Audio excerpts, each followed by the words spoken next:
Hello students, कैसे हैं आप सब लोग। I hope. फिलहाल अगर हम बात करें कि जो फंक्शन यहाँ पर है वो sin x फंक्शन है, तो हमें फंक्शन में सबसे तीन चीजें इंपॉर्टेंट होती हैं। वो तीन चीजें क्या है आपकी? सबसे पहले कि उस फंक्शन की डोमेन क्या है, राइट। डोमेन क्या होता है? All permissible inputs, right. फिर उसकी रेंज क्या है? रेंज बेटा आउटपुट होता है कि हम किसी मशीन में इनपुट देंगे तो वो आउटपुट क्या देगा, वो उसकी रेंज होती है। ऑलराइट। देन बेटा तीसरा पार्ट, उसका most important part, that is called the graphical part. Graphical analysis जो होता है बेटा, वो आपका वो भी एक इंपॉर्टेंट रोल अदा करता है। तो फंक्शन में तीन चीजें इंपॉर्टेंट होती हैं। तो हम यहां पर sin x फंक्शन की सबसे इंपॉर्टेंट डोमेन की बात करेंगे बेटा। डोमेन ऑफ दिस फंक्शन बेटा, sin x फंक्शन की जो डोमेन होती है वो होती है माइनस इंफिनिटी से प्लस इंफिनिटी। माइनस इंफिनिटी से प्लस इंफिनिटी। सर ये माइनस इंफिनिटी से प्लस इंफिनिटी क्या है सर?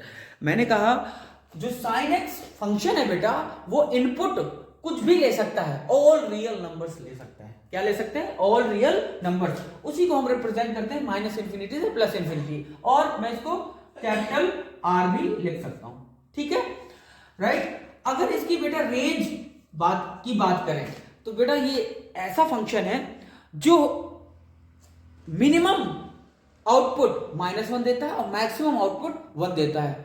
अच्छा सर, मतलब इसका जो ग्राफ है बेटा वो -1 और 1 के बीच में ही चलता रहता है। उसका ग्राफ -1 से 1 के बीच में ही जाता है, राइट। तो इसकी रेंज जो हो गई वो -1 से 1 क्लोज। ठीक है सर। सर ये डोमेन रेंज समझ में आ रहा है कि सर ये मतलब आपने समझा रहे हो तो क्लियर हो रहा है। ग्राफ कैसा बनेगा? मैंने कहा बेटा आ जाओ ग्राफ बताता हूं आपको। ग्राफ में क्या करोगे आप? ये आपकी बेटा एक्स एक्सिस है, ये आपकी वाई एक्सिस है, जिसको आप एफ ऑफ एक्स भी बोलते हो, राइट। ठीक है। आप जानते हो साइन 0 0 होता है, साइन π/2 साइन 90 डिग्री पर 1 होता है, साइन पाई बेटा 0 होता है, साइन 3π/2 आपने कहा सर सिंपल सी बात है, साइन 3π/2 -1 होगा, और साइन 2π फिर से 0 हो जाएगा। बेटा ये साइकिल चलती रहती है। अगर मैं बात करूं कि साइन ऑफ -π/2 कितना होगा, आप कहोगे -sin π/2 -1 बेटा, ठीक है।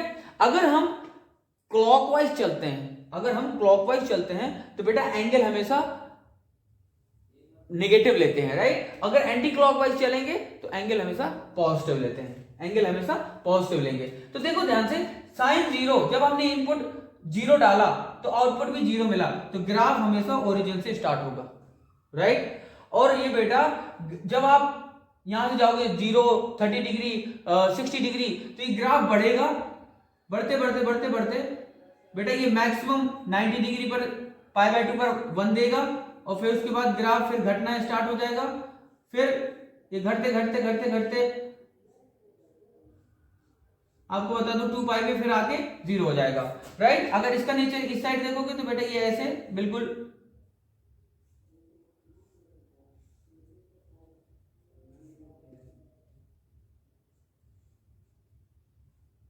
तो बेटा इसका नेचर ऐसा कुछ निकल के आता है। मतलब इसका जो मिनिमम आउटपुट है वो -1 है और मैक्सिमम आउटपुट 1 है, राइट। ये इसका 0 है बेटा, ये मैक्सिमम वैल्यू इसकी π/2 पर है और पाई पर इसकी वैल्यू 0 है, और ये बेटा आपकी 3π/2 पर वैल्यू -1 है, और ये 2π पर वैल्यू 0 है।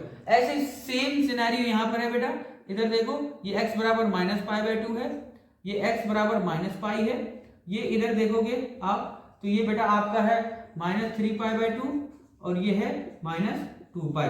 तो आप देख सकते हैं एक स्मूथ कर्व आपका ऐसे -इंफिनिटी से आएगा और प्लस इंफिनिटी तक ये कर्व जाता जाएगा। Very important, right. तो बेटा साइन x का जो ग्राफ होता है वो ऐसा ही होता है। आप लोग फिजिक्स में भी पढ़ते होंगे, साइन जो अल्टरनेटिंग करंट होता है उसमें साइन ओमेगा टी आता है, राइट, मतलब उसमें साइनोसोडियल कर्व निकल के आती है, वेव्स में भी साइनोसोडियल कर्व्स होती हैं as far as I no.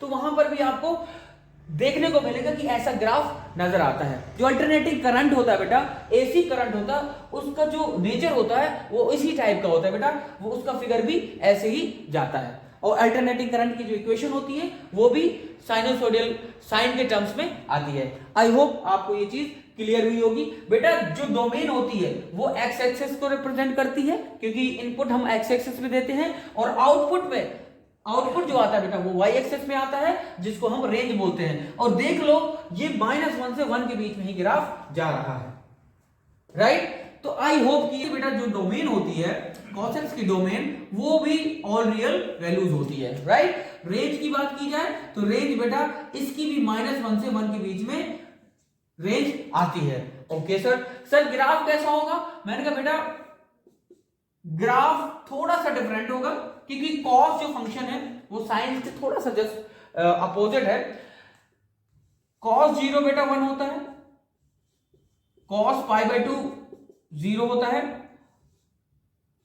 Cos pi बेटा -1 होता है, कॉस 3π/2 आपका 0 होगा, और कॉस 2π आपका 1 होगा बेटा, ठीक है। तो कैसे समझेंगे? जब हम कॉस में भी क्या होता है बेटा, कॉस जब हमारा x 0 है, मतलब x 0 है, तो कॉस हमें आउटपुट देगा 1 से स्टार्ट होगा, 1 से ग्राफ स्टार्ट होगा, 1 से ग्राफ स्टार्ट हुआ, और ये डिक्रीजिंग ग्राफ होगा, ठीक है। जब हम यहां पर π/2 पे आएंगे, x बराबर π/2 पे, तो ये क्या हो जाएगा? 0 हो जाएगा, क्योंकि cos 90 डिग्री 0 होता है, राइट। देन उसके बाद बेटा हम लोग ऐसे जाते जाएंगे, ये आपको जो नेगेटिव आपको वैल्यू देगा cos पाई पे, कहां पर? पाई पे ये देता है कितना? -1। cos पाई पे कितना देता है बेटा? -1। तो ये आपकी वैल्यू जो होगी, ये एक्चुअली जो ये होगा ये आपका पाई होगा, और ये वैल्यू है -1, राइट। फिर ये आपका 3π/2 है, 3π/2 पे आपको पता है, राइट, ये आएगा 2π, राइट। तो 2π पे ये वैल्यू 1 दे रहा है, देख सकते हैं आप। ऐसे ही बेटा इसका नेचर इस साइड भी होगा, आप समझ सकते हैं। देखिए ये -1 तक गया है, ये -1 तक गया है। ये अगर बात की जाए बेटा, तो ये वाली जो वैल्यू है, ये वैल्यू है आपकी -π/2। फिर अगर हम इसकी बात करें तो ये है आपका पाई, माइनस का पाई, फिर ये है आपका माइनस का 3π/2, और फिर बेटा ये आपका है माइनस का, आपने कहा माइनस का 2π, माइनस का 2π, ठीक है। cos of -2π, cos of -2π, right. तो ये चीज आपको क्लियर होनी चाहिए। तो बेटा cos x का आप नेचर देख सकते हैं, ये भी आपका ग्राफ एक स्मूथ कर्व है। और बेटा सबसे इंपॉर्टेंट जो cos x फंक्शन होता है, ये आपका एक इवन फंक्शन होता है। मतलब क्या सर, कि अगर आप इस पे इनपुट कुछ भी नेगेटिव डालोगे तो ये हमेशा उसको पॉजिटिव बना देता है, ठीक है।